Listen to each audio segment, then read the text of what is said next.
So I want to start with something not pleasant. It's because this dirty immigrant scum is fake. This is a response I got to the previous stream. If someone mocks his dirty god, MB dollar, he will quickly bark, Khawarij, dog of Jahannam. This is a kind of response we get all too often from opponents. Unfair is a bit of a understatement in that you do have people who do go to extremes with regards to rulers and those in position of authority, in that they constantly praise them. They mention the good deeds and the good they do, which is actually counterproductive because, and I've heard this as an argument, well, because the Khawarij are always attacking the rulers, we should mention their good deeds to counterbalance. I think that's a quite weak argument, counterproductive. And the asl is that the Salaf, the pious predecessors, would not speak about the rulers, neither to praise them nor to dispraise them. So whilst inciting violent rebellion is undoubtedly a characteristic of the Khawarij, it does not defeat the Khawarij to then go on the other extreme and start mentioning all their good traits, if they have any good traits or any act of charity they may do. Why? Because that will only incite the opponents to mention all the bad deeds. So if one was to say, look, mashallah, Prince such and such, or Sultan such and such, or King such and such, or President such and such, or General so-and-so built this masjid, then that authority, that state, that principality, that kingdom, that republic may also have a nightclub, so they will bring that up. In fact, and this adds a degree of weight to it, this is a statement from a government minister, Sheikh Saleh al-Sheikh, who is an establishment scholar, for want of a better word or phrase. And look what he says. من علامات أهل السنة الدعاء لولاة الأمور ومن علامات أهل البدع الدعاء على ولاة الأمور كما صرح بذلك البربهاري وغيره في كتاب السنة. لكن الدعاء شيء والمدح شيء آخر. المدح لا يجوز لأنه يراد به الدنيا، وأما الدعاء فيراد به صلاح الدين والدنيا والآخرة. فالدعاء مبعثه أمر شرعي لله، وأما المدح فلأهله مقاصد مختلفة، ولهذا العلماء يدعون ولا يمدحون مدحا مطلقا. So there you have a statement, quite clear, doesn't require any explanation of any sort. And the reason, incidentally, people accuse this, smear some of us with being agents or in cahoots or receiving funds or bootlicking or whatever it is, aggrandizing, sycophancy for the rulers, even though there's zero evidence of it. I myself have never spoken about any, certainly not every ever living ruler, except as in this instance, to respond to, where's the proof? Where do you hear us doing that? We praise the rulers of the companions because Allah is pleased with them. Abu Bakr, Umar, Uthman, Ali, Muawiyah, Abdullah ibn Zubair. If Allah is pleased with them, then we're pleased with them. And there's obviously good and reward in mentioning their traits and in recalling their deeds and their feats and their ruleship. Beyond that, historically, there's also a benefit for the sake of teaching moments in talking about rulers of the past, whether they are worthy of being mentioned or honored or remembered due to their bravery, due to their decency, their piety, their astuteness, their intelligence, their knowledge. All of that from a historical perspective is good to mention, but the present day rulers we don't, generally, based on what we've already seen. However, as it came up and as we've been given a segue into that very topic, let's watch this video in the background.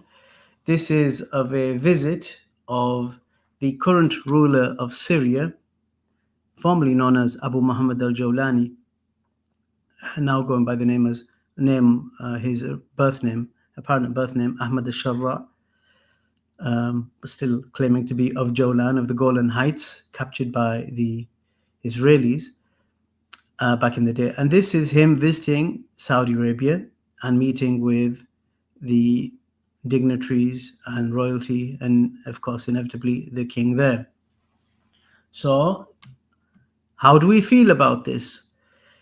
This is a good thing, but not for perhaps the reasons enemies will think we are saying, because we're not fools. We don't deny the fact that the Prophet ﷺ mentioned in authentic hadith that Allah will bring prophethood, and then he will raise the prophethood, and then he will establish the rightly guided caliphate, and then he will raise it when he wills to raise it. Then there will be a tyrannical succession, and then he will raise it, and there will be a biting tyranny, or biting tyranny came first, and then another version of tyranny will follow, and then the Khilafah will return upon the prophetic minhaj or methodology. So it's not incorrect to say between those times, between the times of the original rightly guided caliphate and the return of the Khilafah, which many scholars understand will come with the descent of the Mahdi, that between that time, the generality of rulership is tyranny. Of course, you will have the odd exception, but that's the general trend.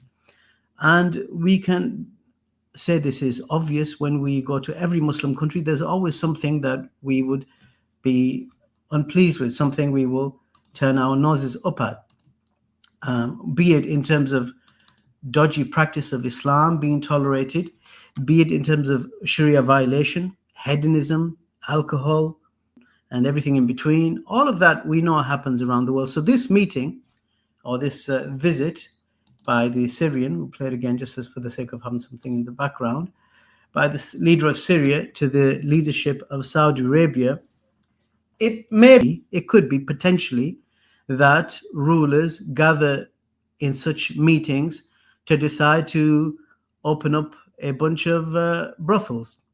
It's possible, but unlikely. It's highly unlikely. It's possible that they get together to decide privately, away from the cameras, how they will declare war on the Zionist state and purify it of the filth who have occupied it. I mean, we could wish for that to happen, but perhaps that is also unlikely. All of that would be speculation, and frankly, it's got nothing to do with you or I. What is interesting, and this is the point, what we always look for, where there's some benefit in our religion, is that for the first time in 1,000 years, you have the region of the Najd, Central Arabia, and this part of Bilad al-Sham, Syria, where you have an Athari, Salafi, Sunni, how can you say, religious infrastructure in power. That's not to say that individuals, be they the rulers or their regimes, are necessarily religious or even pious or even rightly guided in any capacity. We're not making that grandiose claim. That's between them and Allah. What we're saying is that institutionally, the institution of Saudi Arabia and also Qatar and Kuwait, and to some extent, I don't know how much, to be honest, Emirates, is Athari. At the institution level, the scholarship and the works and the libraries, its foundation, at least for the past couple of hundred years, has been Athari, has been Salafi. Likewise, Syria, since the takeover by HTS, and I don't know if they still call themselves HTS or simply the current government in Syria, reflects an Athari persuasion. And we can get into what we mean by that. Essentially, we mean Quran and Sunnah, religion derived from Quran and Sunnah and the understanding of the Salaf, as opposed to Kalam. I mean, we could mention other deviations such as Shiaism, etc., but even that is speculative theology. And we haven't seen this in centuries. We had a Taymiyyah moment in the 13th century, but that did not assume absolute power, in that Ibn Taymiyyah had his fans, he had his supporters from one or two sultans while he was alive, certainly, and even after. But that theological foundation those usul, those pure Sunni principles, did not get established at the political level like they did with the Emirate of Dir'iyah following the Pact of Dir'iyah at the time of Ibn Abdul Wahhab. So this is why this is significant. Again, we're not talking about the politicians or the politics up there. We're talking, or what we're concerned with, is what matters to us at the ground level, how we're able to potentially see and engage in and partake in the restoration of Islamic orthodoxy in a country where it was not just diminished, in some places prohibited, and certainly actively fought against both at the intellectual level, but also at the physical level in terms of slaughter of the Sunnis under Bastard al-Assad, even under his father, when there was relative freedom, when people could go and would go to study in Syria, Islam and Arabic, etc. I remember I was speaking to one Syrian kid overseas, university student, and he was asking me, we were in some in the sticks somewhere in Europe, the edge of Europe, and he was asking about Abu Huraira. He said, do we trust him or not? I said, what do you mean, do we trust him? What kind of question is this? He's a companion of Allah's Messenger. He goes, I know, but isn't he also a liar? I said, astaghfirullah, why would you say that? He goes, well, that's what we were taught in school. He was from Damascus. That's what his teachers were teaching him, that Abu Huraira is a lie. And of course, this is from the Shia tradition. So that, and we hopefully those days are long gone. As a proof for that, السلام عليكم ورحمة الله. هذا كتاب الأصول الثلاثة وأدلتها بفضل الله عز وجل أصبح يوزع بالمجان في مدينة دمشق بفضل الله تعالى. هذا أو الكتيب الذي كان ممنوعا وإن رؤية مع أحد منا كان بوجهه سكارسة على صدنايا كما يقال. بفضل الله تعالى أصبح يوزع الآن بالمجان الأصول الثلاثة وأدلتها. هذا الكتاب يعرف العبد على ربه وعلى دينه وعلى نبيه صلى الله عليه وآله وسلم. So that's very, very significant. And again, it doesn't require too much commentary because it's kind of self-evident what he's saying. Most people don't appreciate the significance of this book and its commission and the effect it had on the restoration of Islamic orthodoxy, or it's having. We can't say it's complete, but it's having. Everyone knows, or perhaps many Muslims will know, I should say, of the Council of Nicaea 325, when the Athanasian Creed, the Trinity that we know today, that the three constituents of the triune God, Father, Son, and Holy Ghost, that's when that creed became championed, even though Constantine, the emperor who oversaw it, remained of the Arian creed, which was less shirky, still had some divine characteristics for Jesus. They still called him a son of God of sorts, but they did not hold him to be co-equal. They did not hold him to be akin to God himself. The Trinitarians won the day, and thereafter, eventually, especially after other councils, what they would then deem heterodox, people, Christians who didn't believe in a Trinity, were persecuted until eventually they ceased to exist, except in some pockets in remote corners or beyond the Roman Empire. So that's a very significant moment in the history of the world, especially in the history of Christianity. 325 Council of Nicaea. Many Muslims know about it, perhaps more than even Christians, because we appreciate the significance of it establishing this polytheism in place of a more orthodox, more monotheistic expression of Christianity, because the truly monotheistic expressions were also around at that time, and they had no chance. If even the Arian creed, with its semi-divine status for Jesus, was not going to be allowed because it did not hold him to be God himself, then you can imagine how even the more truer and purer Christianity, i.e. Islam itself, the religion of Islam that was practiced by the people between Isa alayhi salam and Muhammad, they were not to be tolerated in the slightest. So we also had, as Muslims, a Nicene moment in the year 1065. That's when the Nizamiya madrasa system got established in Baghdad, after the Ash'ira, the Asharis, were an obscure sect in faraway Khorasan, in and around Nisapur. Up until that time, the Ummah was generally Athari, Quran and Sunnah, upon the way of the Sahaba, and their creed was derived purely from revelation, Sunnah and Quran, as opposed to Kalam, as opposed to speculative theology derived from the Greeks via Jahm bin Safwan and the deniers of Allah's attributes. So this was the state of Islam under the Khulafa Rashidun, under the Umayyads, with a small interruption of the Qadris, which I cover in a video of Manharif Multiverse for those who are interested. And then you had the Abbasids took over, but they were still generally Athari, except for we had a short break with the Mu'tazilites, but then with the restoration of Orthodoxy, one of the caliphs, one of the Abbasid rulers, even wrote a book of creed, which was affirming the Athari creed.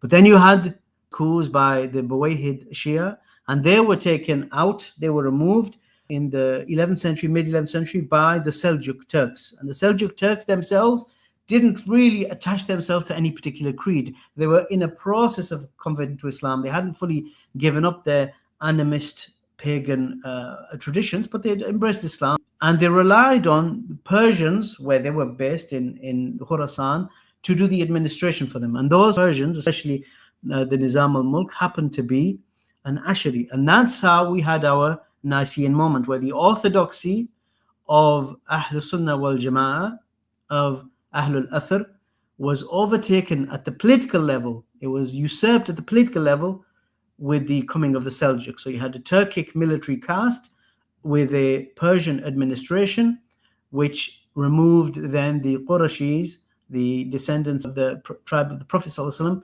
from power, from Baghdad, and prior to that, of course, they'd been in Damascus and Kufa, and prior to that, they'd been in Medina under the Prophet Muhammad ﷺ and his first companions. So Usul al-Thalatha, as an example, restores the fundamentals of faith to the Quran and Sunnah, because Usul al-Din, as it's known amongst the people of Kalam, is Kalam. That's what they refer to as Usul al-Din. Look at their definitions. They are not actually revelation based. Whereas for Ahl Sunnah, Usul al-Din is what is recognizable as the Deen, and this is how it was commissioned. We have here from Abdulaziz, the son of Muhammad bin Saud, and he requested the Shaykh, Muhammad ibn Abdul Wahhab, may Allah have mercy on him, that he write a concise treatise on Usul al-Din, the fundamental principles of the religion, the foundational principles of the religion. So he wrote this, and Abdulaziz sent it to all quarters and ordered the people to study it. What did he write? He wrote this book, Usul al-Thalatha, or Thalathat Usul wa Adillatuha, the three fundamentals and their proofs. It has two names because one is an abridged version of an otherwise abridged book. And what is that book about? It says, know that may Allah grant you success in what pleases Him and protect you from the path displeasing to Him, that from what is obligatory upon every Muslim, male and female, is knowledge of the three principles or three fundamentals, and to act upon them. The first principle being, or the first foundation or fundamental, all these words are synonyms, is that the slave know their Lord. That's the first one. And the second principle or foundation is knowledge of the religion of Islam itself. And the third one is knowledge of the Prophet Muhammad sallallahu alaihi wasallam. And we have many hadith where mentions these three principles, and that's where this idea is derived from. Not least, of course, the hadith of the grave, where when a person enters a grave, they will be asked, who is your Lord? What is your religion? How do you know this man? Or what do you say about this man, Muhammad sallallahu alaihi wasallam? So this returned it to something which was very familiar. And we have, of course, the statement of Ali radiallahu anhu, where he said, Hadithun nas bima ya'rifun. Teach the people according to what's familiar to them.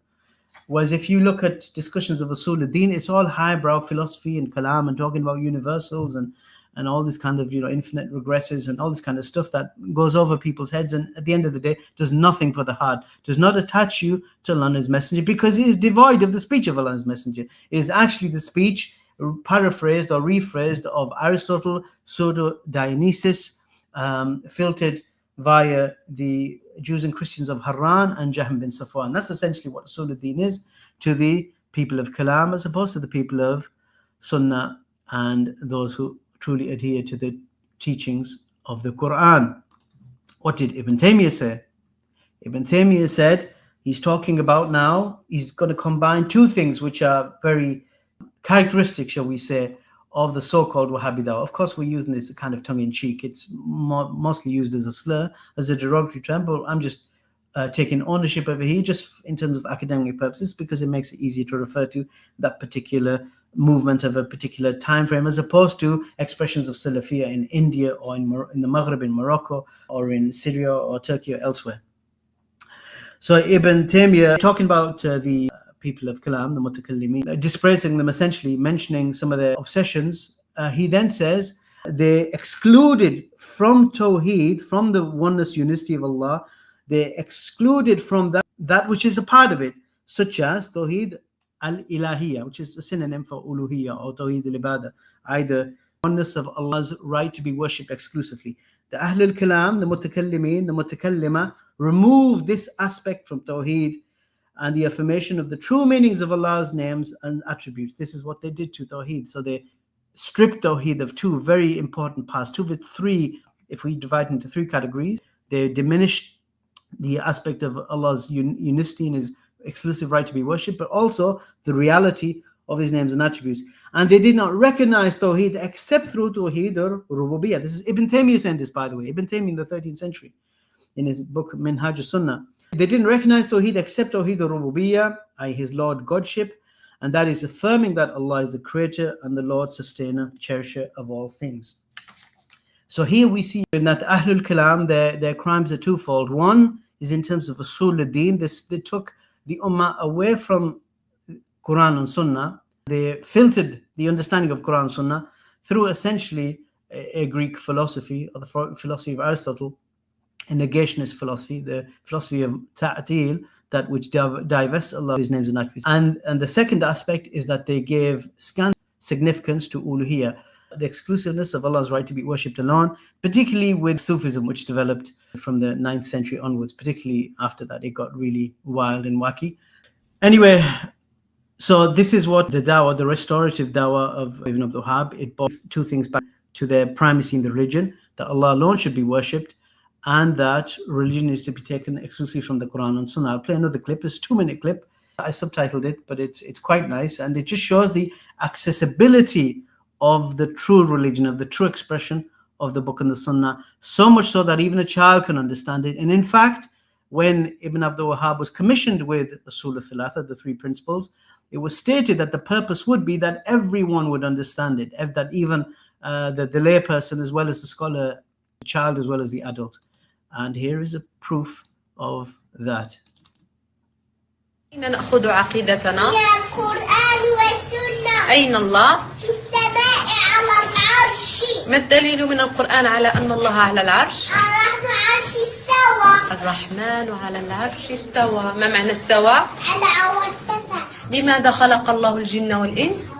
لعبادته وحده لا شريك له. ما الدليل من القرآن على أن الله خلق الجن والإنس لعبادته؟ وما خلقت الجن والإنس إلا ليعبدون. ما معنى يعبدون؟ يوحدون. ما معنى لا إله إلا الله؟ لا معبود إلا الله. ما أعظم عبادة؟ التوحيد. ما هو التوحيد؟ إفراد الله بالعبادة. ما أعظم معصية؟ الشرك. ما هو الشرك؟ عبادة غير الله مع الله. كم أقسام التوحيد؟ 3.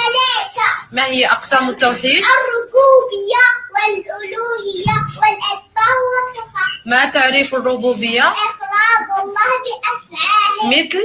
الخلق والرزق. ما تعريف الألوهية؟ إفراد الله بأفعال العباد مثل؟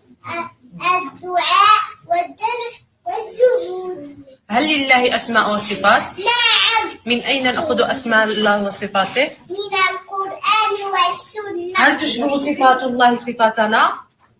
لا.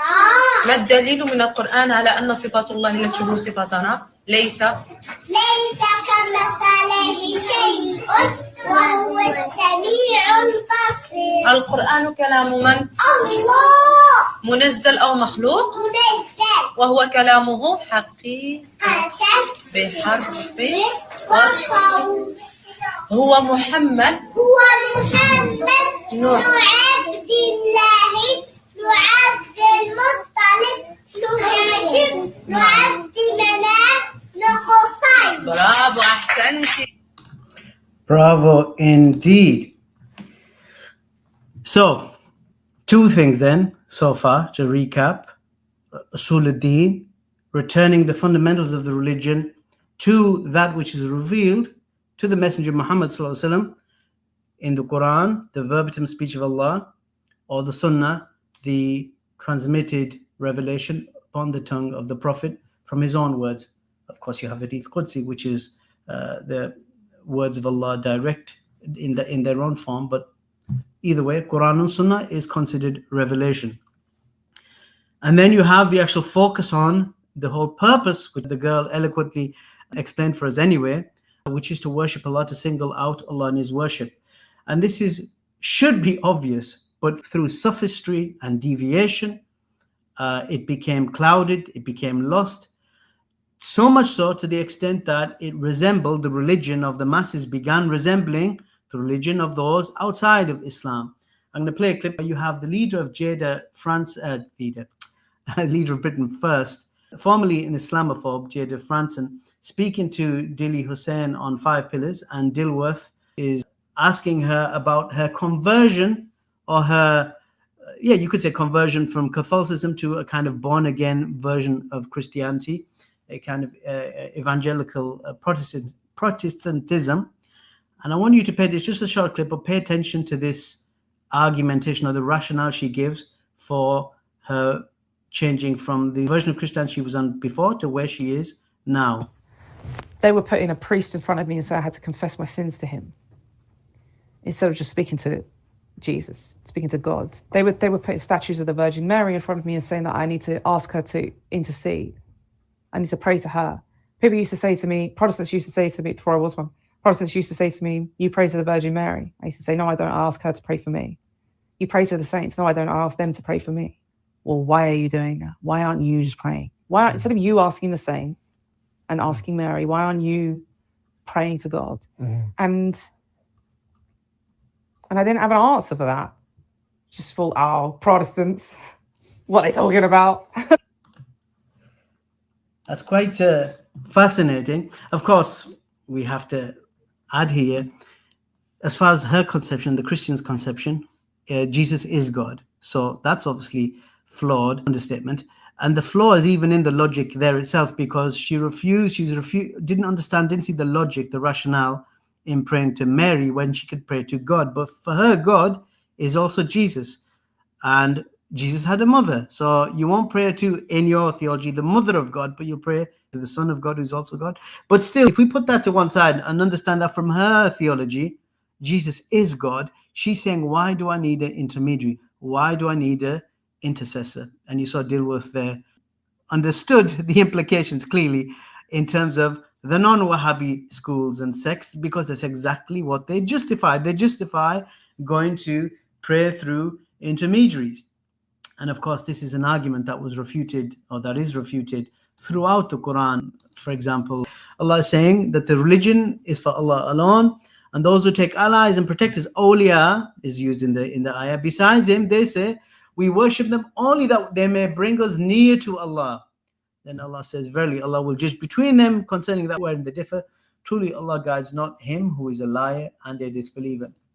So that argument, it stands for Christians who use intermediaries. It stands for Hindus and Buddhists and misguided Muslims who take intermediaries when they are commanded to worship none but Allah alone.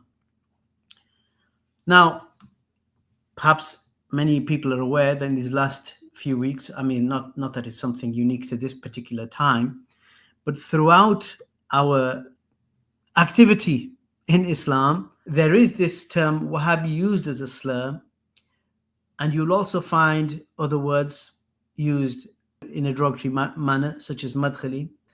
But in regards to this term Wahhabi, you will probably be aware of what's going on in these last few weeks, where you have people like Daniel Hikikachu, and he's not the first of the modern day social media influencers. I'm reluctant to say du'at or call us to Islam, because when you call is misguided, it's not appropriate to attach you to the call to Islam. But anyway, and this is something that he certainly didn't invent. It's not something new for him, but it's something that is quite current. And you'll find, and it's a good way to see a person's paucity of reading, of learning, when they make set piece go-to slurs against a dawah, a salafiyah, or against the pure call to Quran and Sunnah. And there will be things like related to Wahhabism, specifically Ibn Abdul Wahhab was not really an intellectual. He was nothing compared to Ibn Taymiyyah. He was a violent takfiri. He mass takfired the ummah. He's the inspiration for Daesh or ISIS.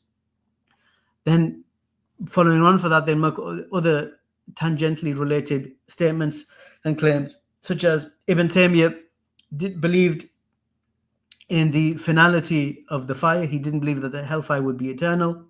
What other kind of stuff? Even to the extent, because you saw a quote of Barbahari right at the top of the show, they say Barbahari is misattributed. It was actually written by a deceptive, deceiving zealot by the name of Ghulam Khalil. You'll hear these, and I can list some other set-piece, sound-bited points that are used to score points against Salafis.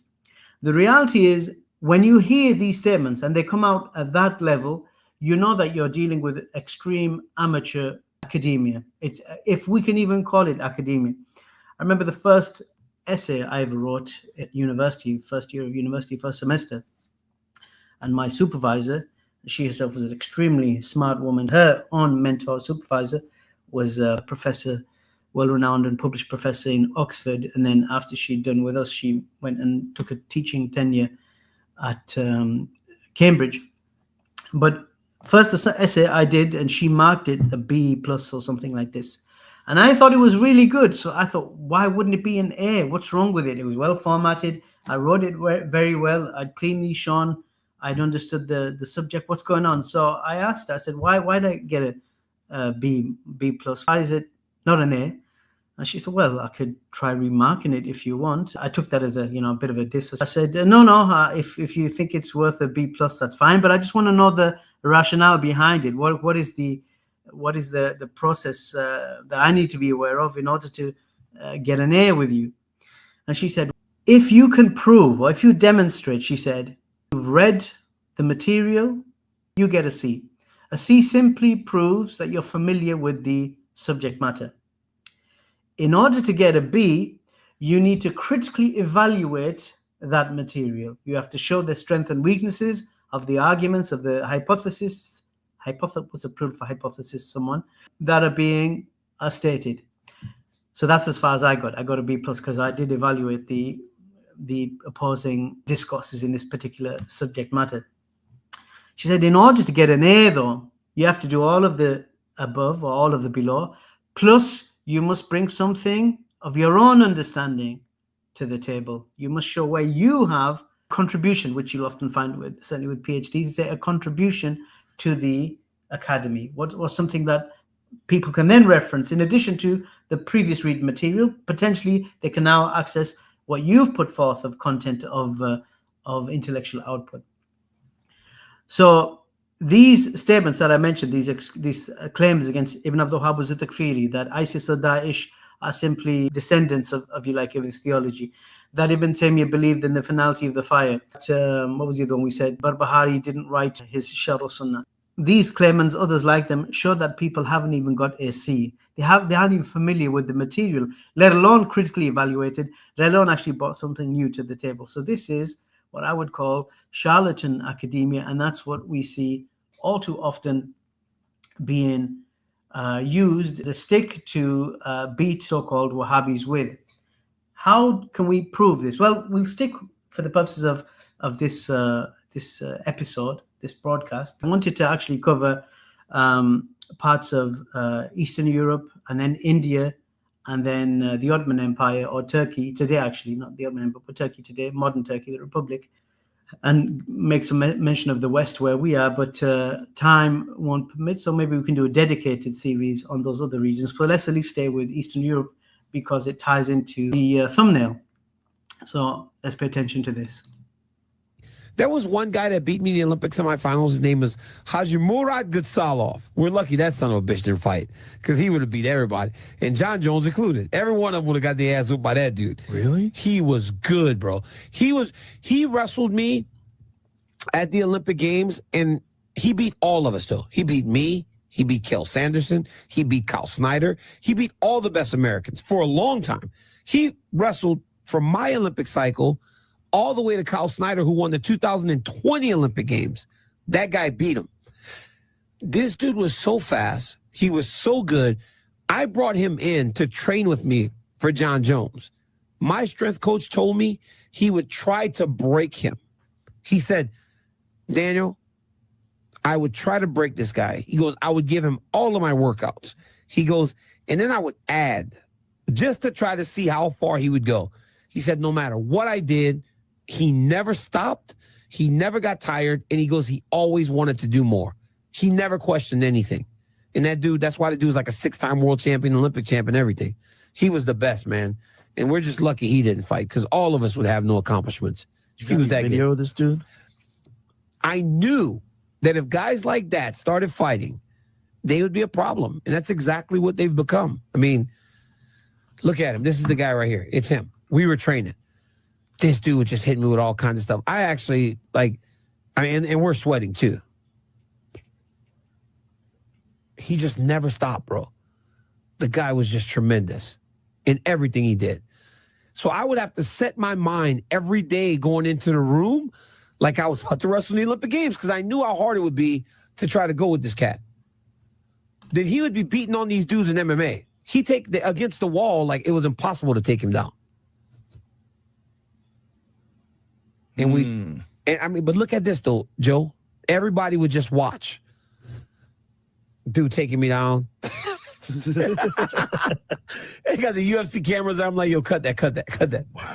I'm like, cut it. This is some wild scrambles. Yeah. Oh, you got him? I got one, but that's probably the only one I got for a month. And then at times I thought he might be letting me. I'm like, yo, are you letting me score, man? Because I wrestled you in competition and I ain't never scored. But I mean, he was just too good, Joe. I mean, he beat me in Olympic semifinals. He beat everybody. This person he's talking about, Haj Murad Gastalov, he's an acquaintance of a couple of acquaintances of mine. And before this current genocide, if you recall, the genocide itself against the Palestinians, it followed some incursions by the Israelis into Masjid al-Aqsa. This is early 2023. In fact, they do this routinely. So this was before October 7, well before October 7. And I reached out to him via a friend. I said, could he send a message, just some kind of message to encourage people, for those who are familiar with him, for those who recognize his celebrity, it might have some effect. So this is the message. That same guy who you saw in that video, who Daniel Comey was talking about, this is what he said. Assalamu alaikum. My name is Haj Murad Gatsalov. I am Olympic champions. Al-Aqsa in our hearts forever. Okay, so what's the big deal? So you got a Muslim, clearly from the Russian Caucasus, and he's religious. And the point is, how did these people become religious? This is what we want to get to, the region of this person. Prior to the revival of Islam, following the collapse of the Soviet Union, the Islam they had was the Islam that we've spoke about, we've already dispraised, that of the extreme Sufis, that of the Rafida, the Shia, the people of Kalam, and it didn't do anything for them. We mentioned one of the smears made against the dawah of Ibn Abdul Wahhab, that it's violent, it follows mass takfir, and it's akin to what we saw with the so-called Islamic State in Iraq and Syria. That is not the case clearly with these people. Most of these people, the religiosity you see across that region, it came through the back of books like Usul al-Thalatha, in Kitab al-Tawheed, and it did not follow or did not lead to the presentation and the translation, distribution, presentation of these books and their teaching did not lead to violent extremism, did not lead to children takfiring their parents, who may well have been very, very far from Islam in terms of disreligiosity. But even so, the dawah spread peacefully. If there was violence, it was unrelated to the actual religion itself, not due to anyone preaching any violence. It's more due to state brutality, not knowing how to cope, how to react with the spread of Islam, with the spread of religiosity, with women adopting hijabs, with men frequenting mosques all too often and growing their beards. That's where violence started. And then, of course, there was independence movements, but not due to Muslims themselves learning from these books that they have to go around takfiring and tafjiring, blowing people up or killing. That's a separate phenomenon, not related to this. This brother that you saw, this Olympic champion, he was taught his Islam by a very good friend of mine who translated this book. I've hidden his name because I don't want to keep his anonymity. You can see the Arabic, Al-Usul al-Thalatha, and the Russian says, Tri osnovi i ich dokazat tilstva. So it really should be Thalathat al-Usul wa adillatuha. But it's using the other title because it's shorter. And here it says the author is Sheikh Mohammed bin Sulaiman al-Tamimi. Who do you think that is? Well, it's obvious. It should be obvious. Muhammad bin Sulaiman al-Tamimi was a pen name, a pseudonym that was used for Muhammad ibn Abdul Wahhab. And the reason it was used for Muhammad ibn Abdul Wahhab is because had you been caught with any lecture, any publication with Ibn Abdul Wahhab's name on it, you would face a prison sentence. And that's not hyperbole. You would actually face a prison sentence. A couple of friends of mine in the capital did their own publishing, just like this, but you can tell by the cover and the quality. This is a self-funded project. It's not from any petrodollars. Self-funded translation, self-funded publication and distribution. So much so that the Sufis decided that they weren't going to tolerate this religiosity. They would rather have people disreligious or non-religious than they be practicing Wahhabis. And so they would complain to the police state, and they would say these people are spreading extremism. And immediately, if you were caught with these, you would go to prison. So I had friends who spent 2 years, subhanAllah, they were dirt poor as it is, 2 years in prison simply because he published a small tract on Tawheed and refuting shirk. He spent 2 years in prison. Not that the military or the police themselves saw him as a danger, it's because the people of Kalam grassed him up. Just like myself, I'm banned. I'm not allowed to enter certain countries, not because the authorities see me as anything dodgy or dangerous themselves. It's because the Mutasawwifa, the Shia-leaning Shaira, grassed me up and they said I'm spreading extremist theology, so I'm banned. I got off lightly compared to, these people who are languishing in prison and others who've been shot. Again, the authorities themselves, the non-Muslim authorities, they're kind of, blissfully ignorant themselves about these distinctions, but it's the people of innovation who cause trouble, and they're happy to see Muslims perish in prison while their wives and children suffer without, of course, no welfare state here. So they're having to live off handouts, and they're poor as it is. It's not as if they're on any stipend from the Middle East or from rich donors. All of these are from their own efforts and own collections, and others, as I said, are actually executed. So the brother who translated that book into Russian, Usul al-Thalatha, is the same teacher of this Olympic phenom. You can show another book here. This one's actually from the Saudi Ministry of Islamic Affairs. And you can see here it's Wujum al-Amal bi-Sunnati Rasul sallallahu alaihi wasallam wa kufr man ankaruha, the obligation or the necessity of acting upon the Sunnah of the Messenger sallallahu alaihi wasallam and the kufr of the one who rejects it. That's by Bin Baz, and this is by the Ministry of Islamic Affairs, translated into Russian. So you have, in terms of dawah projects, there's 3 levels. There's the state-sponsored ministries. This one that was formerly under, I don't know if it still is, Sheikh Saleh Ali Sheikh. And I was happy to take their money. I'll say that very, very frankly for projects I did with them. Then you have the private dawah offices. And I did not take any money for the work I did with them, which was more charity. And then I had my own projects from my own resources. And these 3 tiers, and most people who are involved in Islam or studies will cross into these 3 aspects of dawah when they're working in the Gulf, and even actually outside the Gulf, even in quote-unquote non-Wahhabi countries. If the state thinks you have some utility, interlocutors with the state, that is, the awqaf or the endowments branch or division, and then they may employ you and give you some work. So you have state-sponsored Islamic ministries, then you have private dawah projects run by wealthy individuals, billionaires in some cases, and then you have what we do ourselves as individuals. The state, at least the projects that I was involved in, was targeting the Anglosphere and the West. West was their focus. The private dawah offices, they were more for the laborers and the workers. So now we're talking the third world, South Asia, Southeast Asia, Sub-Saharan Africa. And the part of the globe that I felt was neglected was the former Eastern Bloc countries, the former Soviet states and their satellites. And that's where I would do my own private work and how I got in touch with some of these guys. And again, there was no violence. There was no mass takfir, no mass murder while they were reading the books of Ibn Abdul Wahhab, be it Kitab al-Tawheed, be it Usul al-Thalatha, and other than that, and books related to the dawah or related to Salafiyah as a whole, did not lead them towards extremism and extremist violence. Again, we're not denying those things didn't happen, but they weren't due to the knowledge, they were due to an absence of it. Let me give you some personal anecdotes. So there was one family who I was close with, one brother who was a, what would you call him, a draft dodger. He was a lonely child, and so his mother would have him hide in a home. He'd sneak out when he needed to do things that whatever needed doing, fetching items that the mother couldn't get herself, etc. And the reason he was staying hidden and his mother wanted that for him is because at that time the military was very brutal with Muslims. You have hazing in the UK army. It's far worse in this part. I don't want to mention which country this is, but anyway, let's just say it's to the east. So she would keep him hidden in her home, and when he wanted to meet up and chat and, you know, would give classes, she'd sometimes gather other people she trusted. We do private secret classes like this, secret teaching.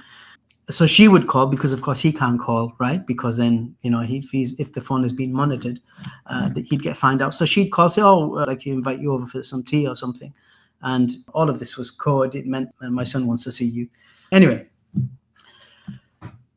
one day she called me over, and when I got there was this guy. She introduced him as her new husband, and he was significantly younger than her. She was of advanced age. He was also of an ethnic group which was deemed superior to hers. In other words, she'd scored well with him. She got a man who was maybe 10, if not 15 years younger. Not that that's a problem, of course, not that there's anything wrong with that. However, it is against the norm. It's rare as opposed to the opposite. And as I said, he had a higher social status. So that was interesting. And then we got talking, and very quickly it dawned on me, he had a little crew with him, that this man was an absolute maniac. And for her, she was getting something out of it. She was, you know, aged, as I said, and lonely, and now she had a man who would help her and who could do the errands that her son was previously at risk having to do. We had a group with him, a group of young guys. Half of them were converts, and the other 2 or 3 were from the region, various ethnic groups from this particular country. One of the converts stood out because he stood out because of his size. He was super heavyweight. He was an Olympic prospect. He was only 18, 19, but he was already on that road. He had very, very good skills in Greco-Roman wrestling, and that seemed to be where he was heading. Yet this guy, who styled himself, let's say, as an emir of this Jama'ah, of this group, this was his gang essentially. And he had a criminal past, and now he's reformed. But he knew nothing about Islam, yet he was talking about taking over a region, launching a jihad to take over a region where you actually had a strong Islamic dawah project or community involved in dawah, led by an imam of a masjid and a preacher, extremely popular, and he had several thousand people who he was in charge of, in the sense that they would be at his beck and call. It wasn't purely Salafi, but we were trying our best to take him to that direction, lest he should put himself and his followers towards destruction by prematurely going and fighting to establish a mini khilafah or whatever dreams Muslim youth or Muslim activists would aspire for. So this guy, who is now the stepfather of my friend, had broken off from the wider Jama'ah. The wider organization, had several thousand people, with some knowledgeable people there, whether they're studied in Al-Azhar or other places. They had knowledge, and they were coming onto Salafiyah. They were learning afresh, anew, shunning false worship. There was no holy men or saints or awliya, any of that nonsense amongst them. There was not actually any innovations they engaged in worship. Where there was some innovation, some straying, was in methodology, which, as I said, we're working on. So this guy broke off with his group. He took weapons, and he actually had the kahunas to fire shots over the heads of the Emir, of the Imam, to let him know very clearly, we're not going to see eye to eye. You go your way, I'll go my way, and should we see each other again, we're going to shoot. So he actually fired assault rifles over their heads, which is as clear as one can get in expressing that they're breaking off. And so I had this guy in the house of my friend, his new stepfather, his mother was there, and he had this small group. And he mentioned some of his harebrained ideas, how he thinks he's going to do a raid here and capture this and get some more weapons and then take some other guys from that group and eventually grow, and eventually he's going to establish an Islamic State. Of course, I did my level best to talk him out of it. I said, this is quite stupid. You need to focus on rectifying the Muslims who are Muslims by name, but who have strayed from religiosity. And thereafter, those Muslims who are religious but have mistakes in their creed and in their practice, you need to fix that. You need to invite the people with wisdom. There's so many non-Muslims here. There's a majority non-Muslims. You need to be giving them dawah. Why do you want to fight people when you can potentially have them as your fellow prayerful Muslims? And he gave the impression that he was listening, but I was to find out he wasn't listening at all. The point I want to make before I mention the end of this person and the unfortunate demise of his Jama'ah is that even though the Wahhabi dawah was prevalent, these books, Usul al-Thalatha, Kitab al-Tawheed, were there, those who were reading them were not those who were leaning towards this violent takfir and willing to fight other prayerful Muslims. They were the most ignorant of people. And we know this with Daesh. The people who would go, they would take Islam for dummies, and they'd just jump out of criminality, as with this guy, former mafia boss he was, and then they jump into Islam, and all of a sudden they become amirs and they become heads of groups. Anyway, some time passed, and Auntie called me and she asked me to come over, and there was a bit of concern in her voice, but even then she hid it very well. So I went over to the home, and it was very late, pitch black in fact, and her son wasn't there. She said, he's in hiding.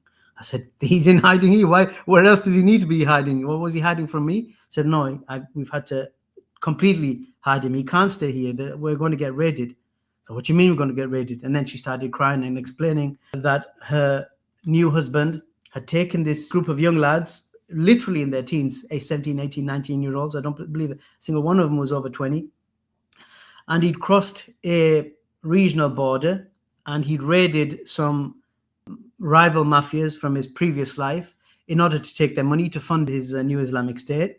But the authorities were already aware. They're waiting on him, and there was a big shootout. They were all armed to the teeth with assault rifles, and of course the authorities had at least that much, and they had more. They threw a grenade.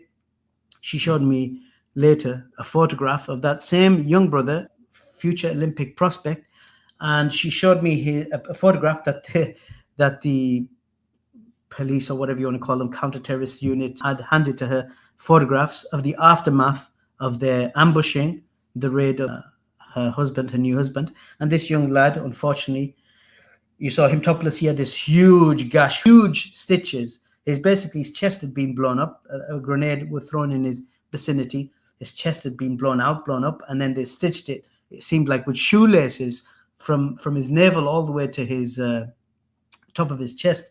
They'd sewn it back up. I said it looked like they did it with shoelaces, because there was that little flesh left on his center of his front, his chest and his abdomen, that they had to pull from his sides the skin across. That was the fate of this young lad, and all the other young lads. They all died tragically. And as for the guy, the ringleader, he'd survived. He got a shot in his face, shot in his neck, shot in his shoulder, several places, but he was alive. And he was due to serve many, many decades for his action. But because he had a good lawyer, and there was corruption in those places, he was able to reduce his sentence to several years through essentially shifting the blame to the kids and some backhanders and whatnot. And that was the tragic end of this little group who thought they were going to establish Islam. The point I'm going to make is that Najdi Dawah, if you want to call it that, and I'm humoring our opponents here, the Dawah, Salafi Dawah, that was spread through the books of Ibn Abdul Wahhab, and via the Ibn Abdul Wahhab's Dawah, Ibn Taymiyyah's books, and the rest of our books of creed and authentic deeds were getting spread. That was happening in spite of these crazies, and these crazies were far from those circles, and those who were opposing them were those who were truly more knowledgeable than them, and their opposition was commensurate with their engrossing themselves in learning and in the books that would extol and be sourced from Quran and Sunnah and the school of the Salaf. So that's what I wanted to mention with regards to that. So, and this is just an anecdote to refute. And again, we could talk about so many without naming that country. We could talk about other countries. We could talk about subcontinents, the subcontinent, the continent of Europe and elsewhere, where this dawah has spread. And we don't go around mass takfiring people. We don't go around mass killing people or even being unnecessarily violent for that matter, even though we extol jihad. And even though we believe in the law to its fullest extent, where it can be implemented, it should, and that would be a great thing in terms of corporal and capital punishments. We don't shy away from our religion or its entailments and what it necessitates in terms of governance and defending the borders and expanding the borders against those who've encroached and stolen land. We don't shy away from any of that. Yet at the same time, that's got nothing to do in terms of physical violence and actual mass takfiring. It's got nothing to do with our dawah. This is a smear and a lie. And had it been that these books and this dawah contained that within it, then you would see the results in these places with some of these celebrities and others, and we can mention many others in other places, where they were won over to this dawah in a way, to this call, that they weren't won over and they were indifferent to the dawah, what little there was of the mutasawwifa, the extreme Sufis, or the Rafida, and the people of Kalam in general. That's what I wanted to say by way of introduction, and hope that now with Syria, inshallah, we'll see, regardless of what happens at the political level, we hope to see that people will be able to access Sunni Athari creed in a way that they weren't before. I'll just mention what I said I was going to go to other places as well. I'll just go mention one place in Turkey. I had some other clips. I'm unable to access them from a hard drive, where even at the end of the Ottoman Empire and at the beginning of the Turkish Republic, you had at the highest levels of Ahl al-Halli wal-Aqd, the very highest level, people who were on first name basis with Mustafa Kemal Ataturk himself, who would take Kemal Ataturk for task for his reneging on Ottoman tradition of Islam and having a sultanate. Amongst that very crowd, you had those who were, to all intents and purposes, card-carrying Wahhabis, who would by name raise the name of Ibn Abdul Wahhab and saying, our problem, our mistake, as we've now transitioned from the Ottoman Empire to the Turkish Republic, is that we did not latch onto this dawah. So forget those jokers who say that this is, mass takfiring the whole world and brought down the Ottomans and so on and all that nonsense, which I've dealt with at length and addressed at length in videos. And you'll actually find that even in Turkey today, the Sufis are more honest than the Sufis in the West in regards to Ibn Abdul Wahhab. They don't describe him, some of them, of course, not all of them, but some of them who are more just won't call him a Khariji. They won't say he was an enemy to the Ottoman state. They won't say he's outside of Ahlul Sunnah. Even today, contemporaneous Sufi preachers, where they actually say, he was actually from Ahlul Sunnah wal Jama'ah, and he was on the madhab of Ibn Taymiyyah, except that he had some power behind him and he was able to achieve some things that others previously didn't do. This is from, I'll take the sound off, you don't need to hear it. This is from the Markaz Quran and Sunnah in Riza, the city of Riza, which is in the northeast of Turkey. This is Sheikh, what's his name? Walid Saif al-Nasir. Again, this is a non-government project.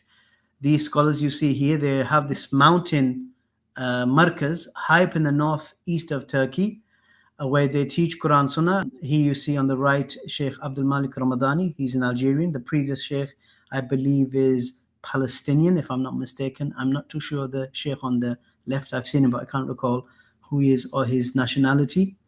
And so they are going, they're not getting supported by any government to Turkey to give the dawah of Quran and Sunnah, teaching what the opponents will call Wahhabi texts. But as you'll see, they're just generally Quran Sunni books, whether from contemporary scholars, Sheikh al-Albani, or from early works of Ibn Taymiyyah or Bukhari, or commentaries of Quran Sunnah.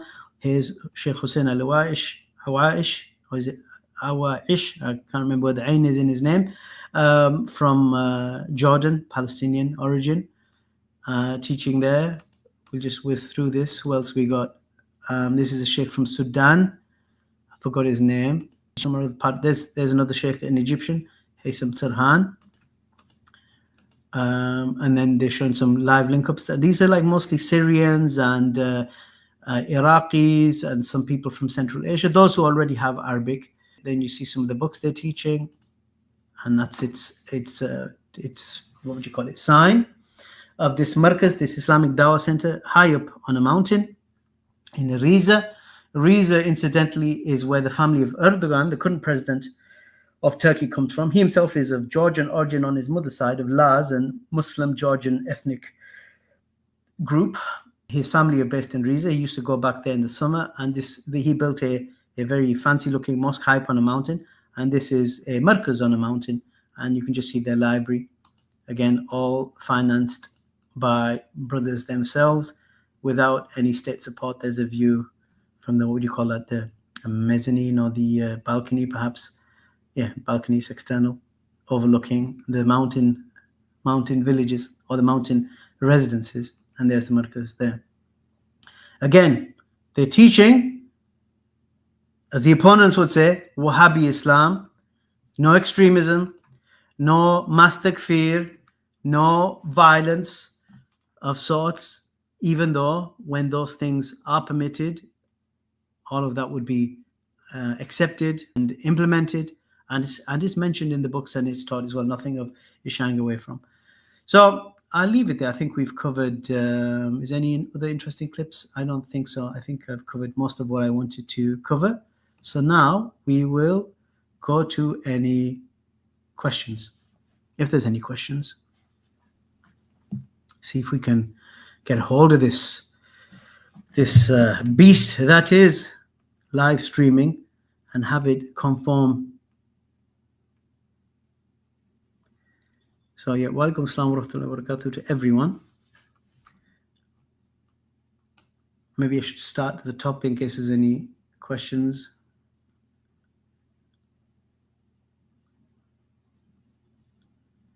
Inshallah, maybe face reveal. Yeah, well, let's Ukraine war finish first, because we have some assets there we need to protect, and depending on which side the victory falls on, we may have less reason to stay anonymous. Although that's only one reason; it's a major reason.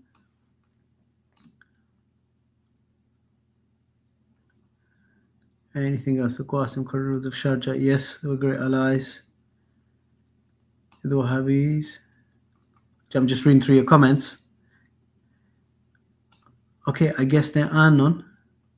So we will end it in 5 minutes. I want to thank you all for being here. And of course, this drama that's going on now, we will address it, inshallah, maybe on Thursday with a guest. All of this stuff going, all of this refutation and counter-refutation. What do you think about the Adnan, Rashid, and Daniel discussion? Well, that's a loaded question. So I will maybe talk about this in Thursday. So I have to say, everything that we said of everything that's coming out about Daniel now, for me personally, and not just me, it's a case of I told you so. If you go back in the playlist I did on him, although there's still one left, the very first video I mentioned, he neglects Tawheed. It's not an issue for him. His innovation, if we want to say he's got a particular innovation, what's particularly unique to Daniel is that for him, the dividing line, at least was then, between Haqq and Batil, is this kind of 4chani memology, aggressive, anti-liberal, anti-woke, semi-red pill kind of Islam. That was his thing. Wherever you believed, whether you were Shi'i, Sufi, Sunni, Salafi, he didn't care. He was happy to entertain them all, because for him, he had a particular agenda, which I believe is due to his particular personal circumstances. He's kind of went in the opposite direction due to some experiences he had. So he's gone to the other extreme in terms of this in-your-face, snarky, attacky macho, red pillish kind of Islam. And I'm not doing a very good summation of it here, but it's in the first video. I kind of break it down.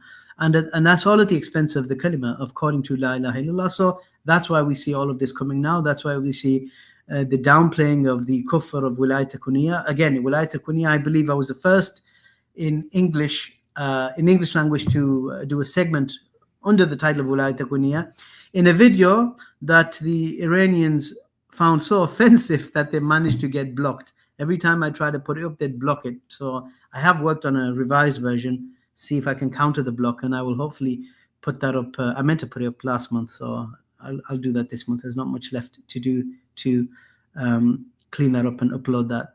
So these things, wilayat kuniyya, are universal governorship that the imams, according to Shia Islam, their imams from the lineage of Ali through Hussein, radiallahu anhum, may Allah be pleased with them, that they have control over the universe, over the entirety of the universe, that the universe is subjected to their will. So they have a share in Allah's rububiyyah, his Lord Godship. This is kufr, and Daniel was trying to downplay it. You saw in the stream that in the back and forth he had with Adnan Rashid, he quoted from an apologist for Khomeini, the same clip that I actually used, the same track where Khomeini talks about wilayat kuniyya. And this apologist for him, what does he say? He says, we know he couldn't have meant that the imams have really this absolute power over the atoms of the universe. He didn't mean it like that because he's a pious man. Why would he mean that? Yet in that same person, Khomeini, who they call a pious man, he likened the Sahaba to dogs. And he said in his book on Tahara, ritual purification, he likened and he named Hafsa and Aisha, and I believe he named also Zubair and Talha and Muawiyah, of course, and other than them perhaps. He said, they have their impurity is like a pig and a dog. If you were to touch them, it'd be like being made impure by pigs and dogs or something like this. I can't remember. But anyway, it's a saying of his. And this is a man who, according to Daniel, deserves to be given the benefit of the doubt for his kufr, because we don't take on the evidence of what he said. We do some crazy ta'wil.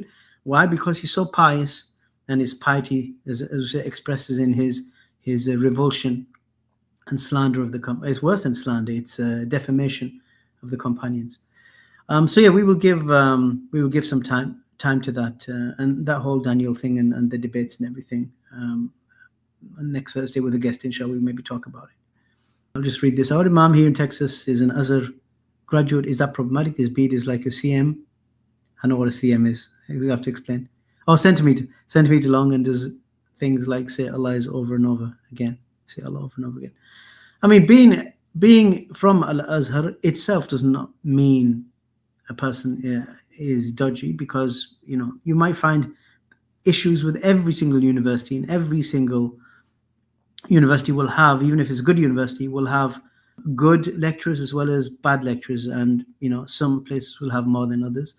And really, you will go to university, you will extract from it what you want. So a person who is of sound creed and mind will benefit from the Arabic, from the memorization, from the tafsir, from the seerah, from the hadith, and whatever classes, and they will return with that, inshallah, unaffected if they went in there strong. In fact, some people might, abandon their falsehoods even by going to Al-Azhar if they were sincere. So it's not that being from Al-Azhar itself is problematic, unless someone adopts the overall sentiment of a great part of those who happen to be Ashari, then they will have Ashari problems with them.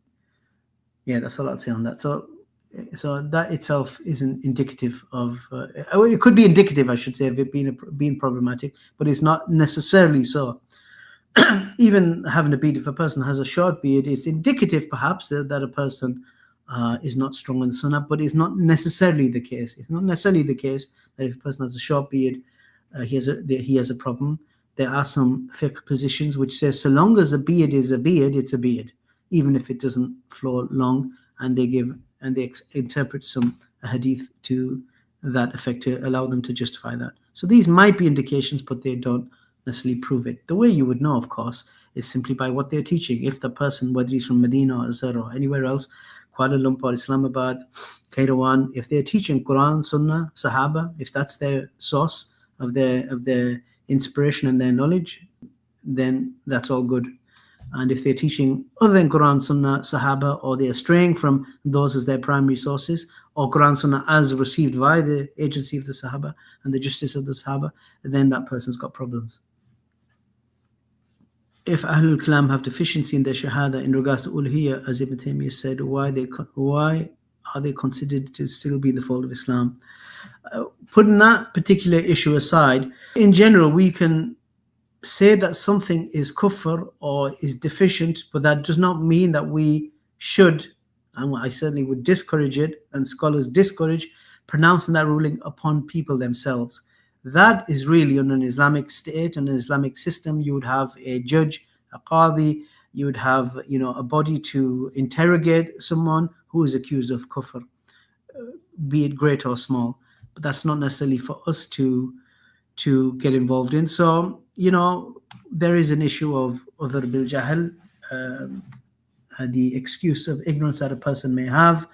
That's maybe enough to say on that. But bear in mind, when we say Ahlul Kalam as well, we are not, and this is a falsehood that's often leveled against the people of Sunnah, that when we are dissing, let's say you use that word dissing or putting down or disparaging the mutakallima, we're talking about everyone who is not a card-carrying Salafi. That's not the case. When we talk about an issue with the people, we're talking about the proponents of that sect, their scholars, quote-unquote scholars, their du'at, their leaders, the leaders of their group. We're not talking about the average person, even if the average person might be anti-Wahhabi instinctively because that's what his culture and his community hold. That doesn't necessarily mean that person himself is a deviant. It's just that's the environment. He's just reflective, he or she is reflective of their environment. So we don't ascribe innovation to the average person without knowing them to be upon clear innovation, and certainly not with kufr. Otherwise, we would takfir everyone, which we don't do despite the slander. What we must do, though, is call kufr for where it is. That belief is kufr. That practice is innovated. And we can certainly say that about kalam. Kalam is an innovation. Aspects of it delve into kufr, particularly the ta'til. There was, of course, which, again, this is not the time or place to get into. Well, it's maybe the place, but not the time, because I've taken too much of your time already. But, of course, there was a transitional phase where Ash'ari, Abul Hasan Ash'ari himself, in order to ingratiate themselves towards the Ahlul Hadith, they kind of adopted some orthodox positions, which was already an orthodox adoption post the Mu'tazilites, which is essentially what their heritage was. And over the course of centuries, that through the vehicle of the Shafi'i school, they became orthodox as far as the states were concerned, the Islamic polities. But as far as Ahlul Hadith were concerned, they are still, as in the group, the sect Ash'arism is innovated. It was not known for the first 3 centuries. These beliefs, these precepts, these philosophical suppositions came from pagans. I think I'll leave it there. I know there's a way, by the way, that you can copy messages or chat and paste them on the screen. That's one thing I've got to figure out. Also, I've got to figure out something called super chats, which you hear a lot about, but I've never done one myself, so I've got to figure that out as well. So that's some homework. But hopefully you enjoyed the show, even though we were a bit, hopefully not customarily late to get on the go. And with that, I will leave you, bid you adieu, and then I will go. Jazakallah khair, jazakumullah khair, I should say, in the plural, for your time. And we will do this again soon, hopefully this Thursday with a guest, and we will talk over and we will do some review of these dawah debates and dramas. Wassalamu alaikum wa rahmatullahi wa barakatuh.